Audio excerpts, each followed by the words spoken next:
যুবকরা তখন কেউ বাইরে থাকতে পারতো না, সেই অবস্থাটা যেন আমরা ভুলে যাচ্ছি, ভুলে যাওয়ার চেষ্টা করা হচ্ছে। বন্ধুগণ, যারা সেদিন সহযোগিতা করেছে, যারা সেদিন সে হত্যাযজ্ঞে সহযোগিতা করেছে, তারা এখন গলা ফুলিয়ে কথা বলে। আমি কারো নাম বলতে চাই না, বলতেও চাই না, তিক্ততাও সৃষ্টি করতে চাই না। ইতিহাস ইতিহাসই, ইতিহাস কেউ বিকৃত করতে পারবে না। বন্ধুগণ, সেই জন্যই আজকের এই রাত্রিটি আমাদের কাছে অত্যন্ত কলঙ্কময় রাত্রি, দুঃখের রাত্রি। আমাদের বহু জ্ঞানী গুণী মানুষকে সেদিন ঢাকা বিশ্ববিদ্যালয়ে হত্যা করা হয়েছে, জগন্নাথ বিশ্ববিদ্যালয়ে হত্যা করা হয়েছে, পিলখানায় হত্যা করা হয়েছে, রাজারবাগে হত্যা করা হয়েছে।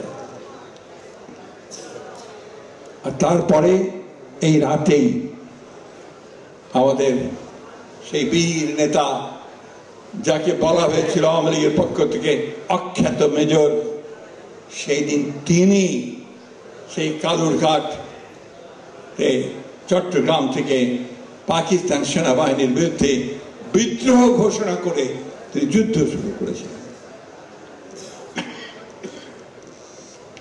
আর তাদের নেতা, যাকে আমরা অসংবাদিত নেতা হিসেবে মেনে নিয়েছিলাম, যার নির্দেশে তখন বাংলাদেশ চলতো, তৎকালীন পাকিস্তান চলতো, তিনি রাতের অন্ধকারে পাকিস্তানিদের কাছে আত্মসমর্পণ করে পাকিস্তানে চলে গিয়েছিলেন।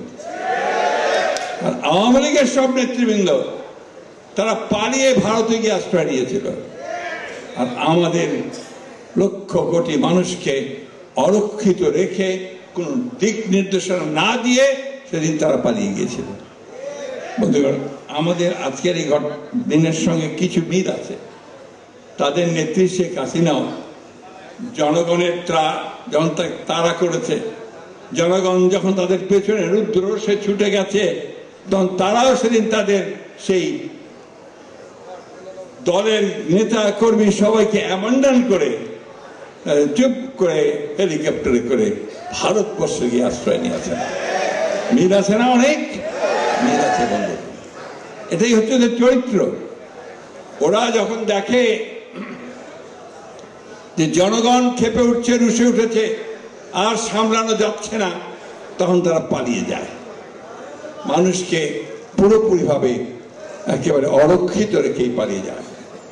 বন্ধুগণ, 1971 সাল আমাদের জন্য আমরা যারা 1971 সালে স্বাধীনতা যুদ্ধ করেছি, আমরা যে একটা স্বাধীন ভূখণ্ড ছিনিয়ে নিয়ে এসেছি, পাকিস্তানের শোষণ, নিপীড়ন, নির্যাতন থেকে, তাদের হাত থেকে বের করে আমরা যখন একটা স্বাধীন মুক্ত বাংলাদেশ তৈরি করার জন্য যুদ্ধ শুরু করেছি, আমাদের কাছে নিঃসন্দেহে এটা অত্যন্ত আবেগের, অত্যন্ত আমাদের হৃদয়ের একটা যন্ত্রণার মধ্য দিয়ে আসা একটা ঘটনা।